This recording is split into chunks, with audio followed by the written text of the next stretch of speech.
Yo, 6ix9ine gotta be like some type of grand wizard or something like that, bro. Cause this is a comprehensive list there's of no all the way he's rappers still that alive, have man. passed away in the last 10 years.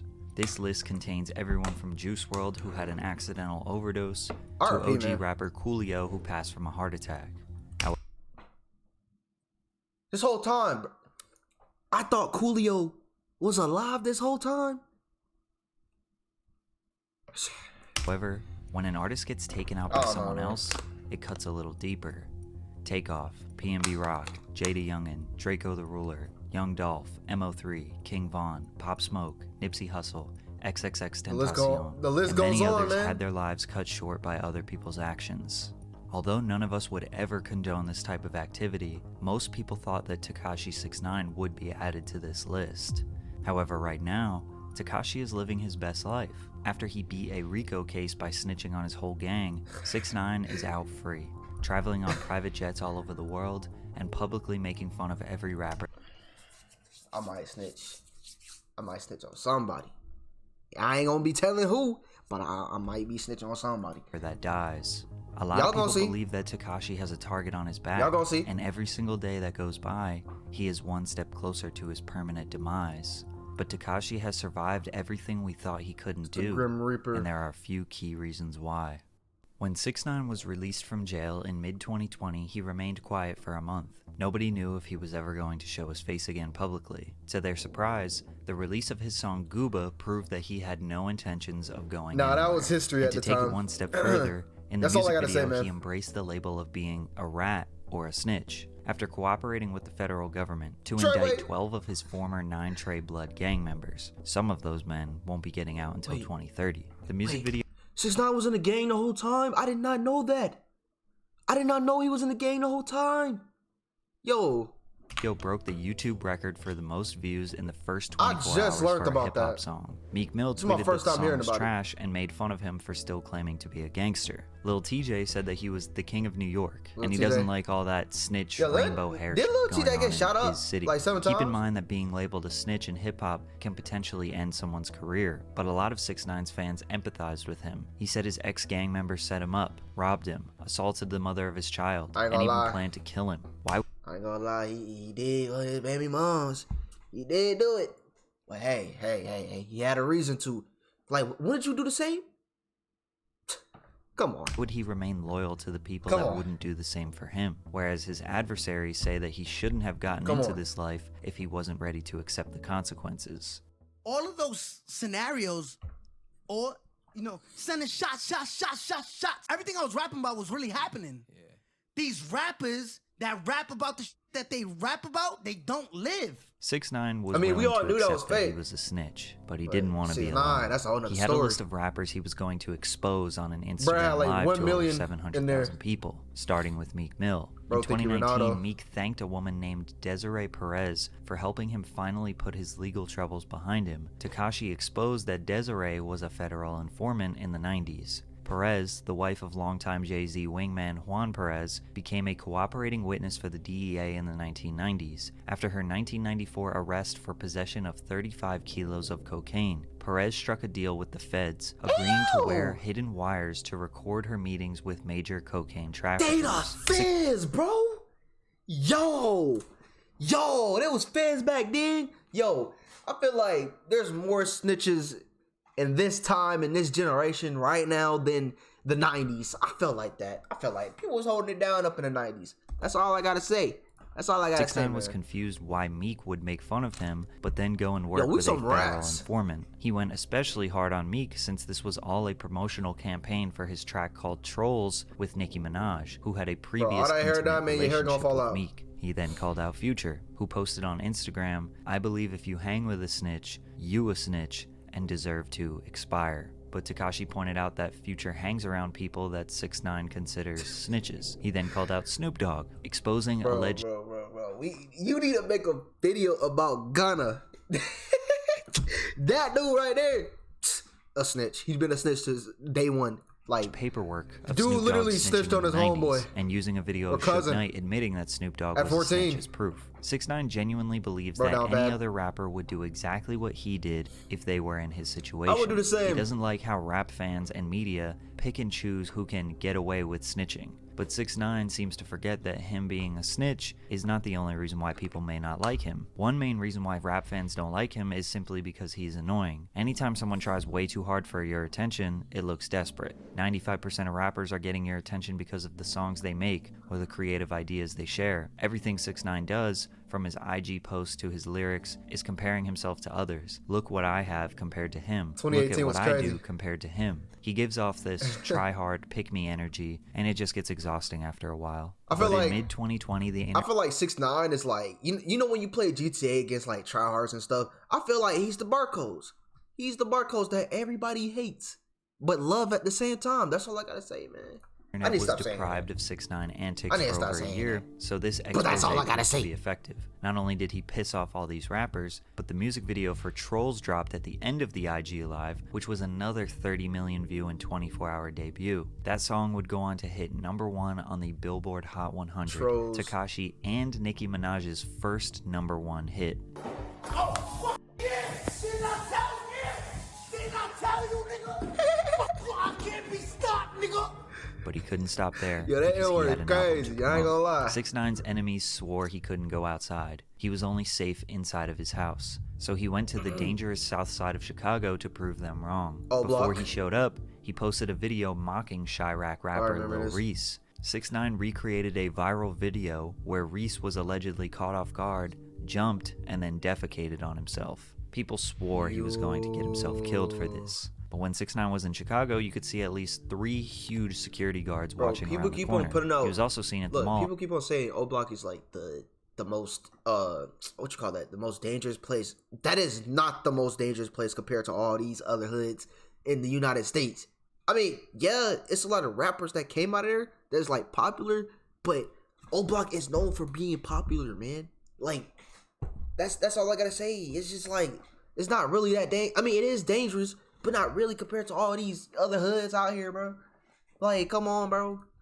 Absolutely swarmed with security. 6ix9ine would obviously be an idiot to walk around without security, and anyone trying to do something to him in public while he was around security would be just as stupid. If you just say something and then you just like make fun of O Block, you're automatically you're getting unlocked.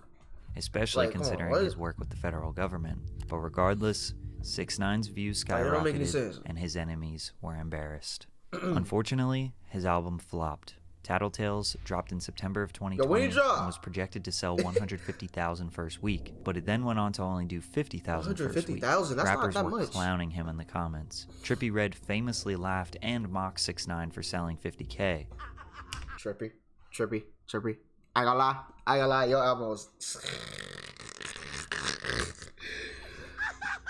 He had one good song with all them features, bro. Then just last week in 2023, Trippie sold 50K with 22 features, including the biggest rappers in the music industry. But the only person who can really troll Tekashi is himself. He posted a video of him ripping down posters and passing out his album for free, begging people to listen to it. 6ix9ine fans immediately said that it's because he is blackballed from the industry, which is probably true. Anyone who associated with 6ix9ine would be risking their career and reputation. Artists, bloggers, playlist curators. He got no support from the music industry. Or maybe his music just isn't good. 6ix9ine's songs have sounded very similar since 2018. DaBaby and Gunna are known to be pretty repetitive, and it worked out for them for a while, but eventually, people get tired, especially when the odds are already stacked against you. Plus, a lot of the interest in his music was predicated on the drama and controversy it creates, rather than just simply how good the songs are. Tekashi just didn't bring anything new to the table with this album, and after this flop, he disappeared. His return in 2021 started with more beef. 6ix9ine, bro. What's going on with that, bro? What's going on with that beard? I know I don't got a beard right now. What's going on with that beard, man? You been yeah. He pulled up on Meek Mill outside of a club in Miami. Yo, Meek Mill did not do anything. Dude like me would never.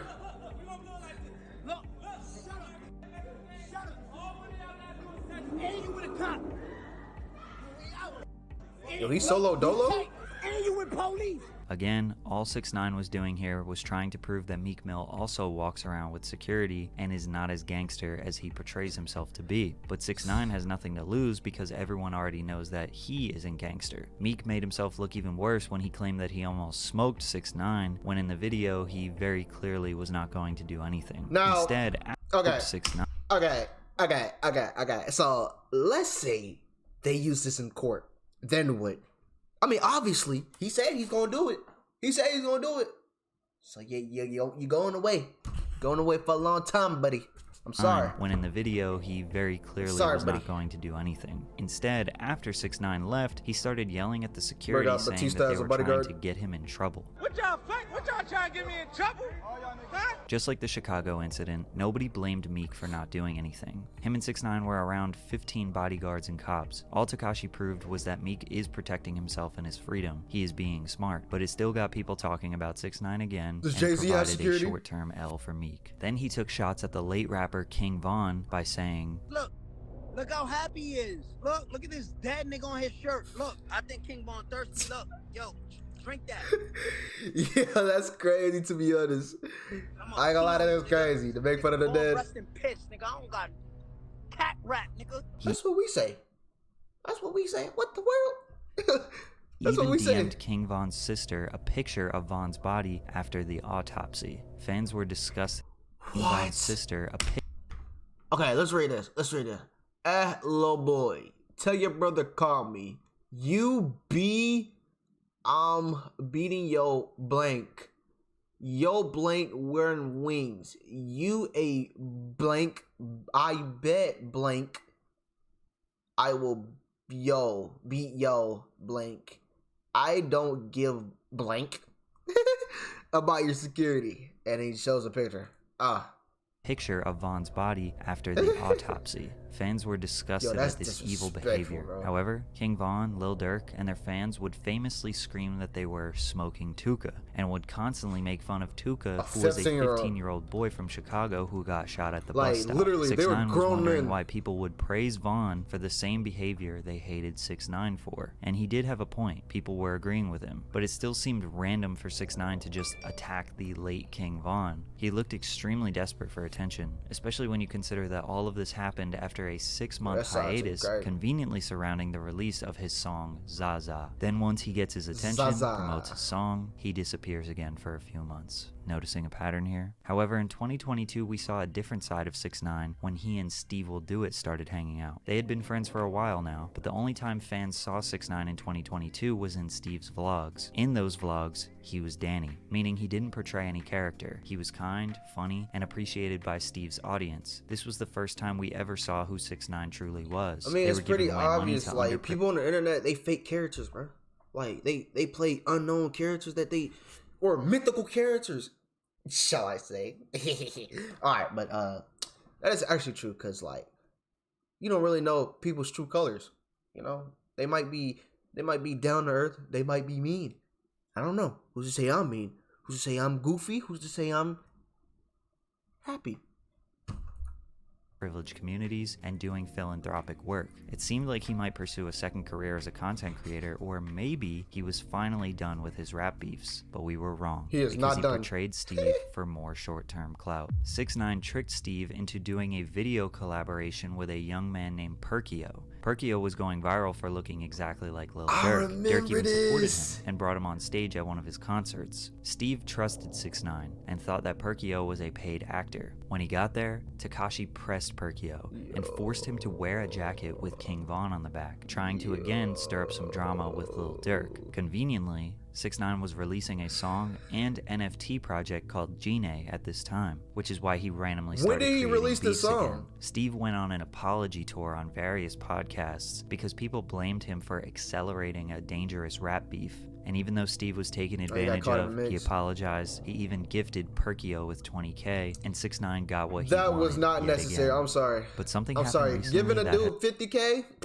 Nah.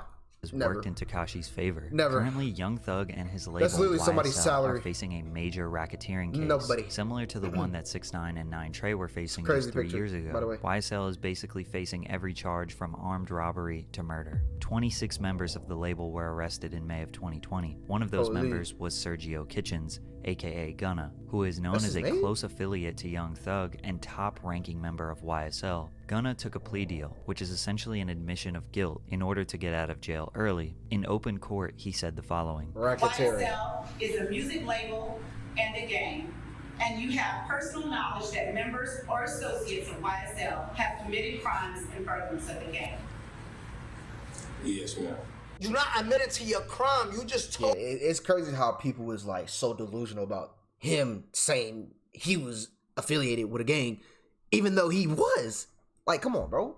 Like, people are so delusional these days. Told the court that YSL is a gang. So now you just up your man's defense. You not owning up to your case, nigga. You a fucking rat, nigga. That's it, nigga. Then Tekashi pointed out how no rappers are publicly trashing Gunna because he is well respected and they like his music. Yeah. But they were totally fine with making fun of Tekashi, which is true. Rappers, blogs, media outlets, none of them have really blatantly said that they don't support Gunna anymore. YSL co-founder Mondo shared his thoughts about Gunna. You took a plea saying that you the main artist, brother. You the main artist, my brother. You capped down to my some. You know this a game, and on top of that, you got caught with something and it wasn't yours. So who else was it? Who doing shit like that? Who doing that? Baby boy, you didn't have nothing. Your shit gonna get dropped, brother.